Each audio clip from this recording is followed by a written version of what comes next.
Allah hakkında temiz zanlar besleyin. Günahlarınızdan kaçarken, sevabı takip ederken, tevbe edip günahlara sırtınızı dönerken, Rabbe itimatla hareket edin.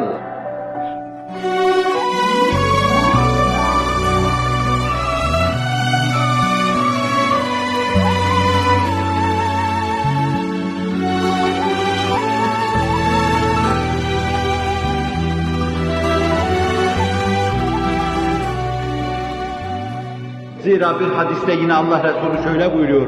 Vallahi lallahu efrahu bi tevbeti abdihi min ahadikum yecidu dalletahu bil felâtehu kema kal. Bu hadis değişik rivayetlerde uzun ve kısa değişik olarak rivayet ediyor. Allah'a yemin ederim ki vallahi Allah sizin çölde herhangi biriniz hayvanını kaybeder, yiyeceği içeceği sırtındadır. Sonra hiç ummadığı bir anda onu karşısında bulur. Nasıl sevinir? Herhangi biriniz yolunu sapıtır, sonra döner Allah'a gelirse, o sevinme neyse, nedir o? Keyfiyeti nedir? Vallahi diyor Allah Resulü, Allah işte o çölde her şeyini kaybedip sonra bulan insandan daha fazla sevinir diyor.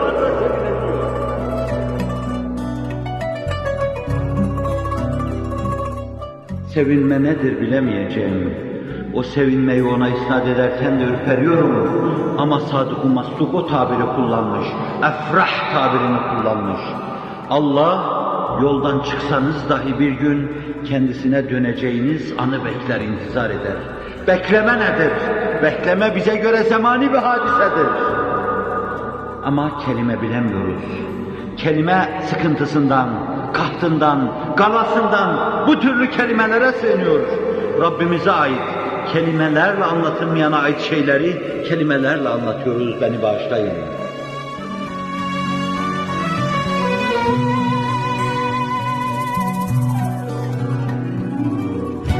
Allah hakkında hüsnü zannınız çam olsun, İyi şeyler düşünün. Ve yine başka bir hadiste Allah Resulü şöyle buyuruyor. La yemutenne ahadukum illa vehve yuhsinu zanne billahi azze ve celle. Zinar hiçbiriniz ölmeyin. Allah hakkında hüsnü zan beslemedikten sonra diyor. Allah hakkında hüsnü zan besleyerek ölmeye çalışın. Öyle ölün ki Allah hakkında hüsnü zanla meşbu olur. Hüsnü zanla meşbu olur. Size arz etmişimdir. İki değişik rivayet var. Birisini Buhari, Müslim gibi muteber hadis kitapları mevsuk senetlerle rivayet ediyorlar. Adamın birisini ahirette derdest eder, cehenneme doğru götürürler. Derdest ederler. Diğer zayıf rivayette de şöyle deniyor. Cehennemdeyken tutar, cehennemden dışarıya çıkarırlar. Ve sonra tekrar bir hatasından dolayı orada. Yani seni ben kendi lütfumla mı cehennemden çıkardım, yoksa sen kendi amelinle mi çıktın? Ben amelimle çıktım hatasından dolayı, götürün bunu cehenneme. İster o şekilde olsun, ister bu şekilde olsun. Derdest edip cehenneme götürürken döner arkaya bakar. Hadis öyle diyor. Allah cihetlerden münezzehtir. Ne öndedir, ne arkadadır, ne sağdadır, ne soldadır, ne alttadır, ne üsttedir. Cihetlerden münezzehtir, mukaddestir Teâlâllah. Şeriki yok, beridir doğmadan doğurmadan ancak. Ahattır, kufi yok, ihlas içinde zikreder Allah. Ne cismuna arizdir, ne mütehayyiz, ne cevherdir. Yemez içmez, zaman geçmez. Beridir cümleden Allah. Tebeddülden, tegayyürden, dahi elvan-ı eşkaldan muhakkak ol müberradır. Budur selvi sıfatullah. Allah o Allah'tır ki mekandan da münezzehtir, zamandan da münezzehtir.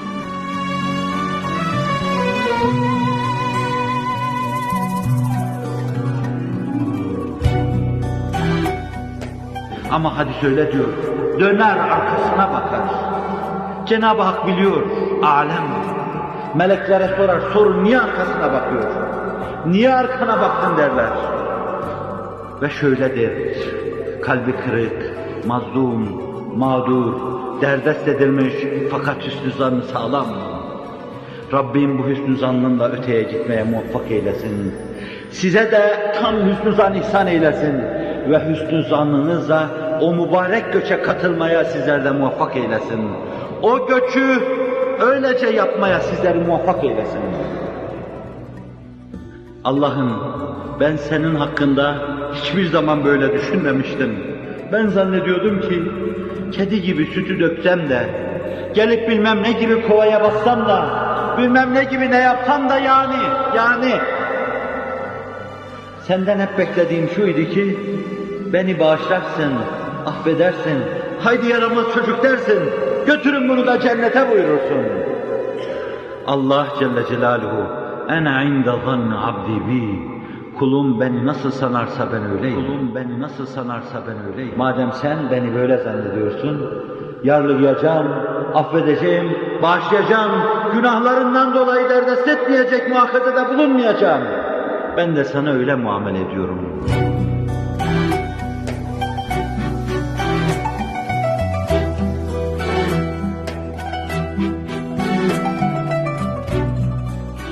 Hüsnü zannınızı yenileyin Allah hakkında.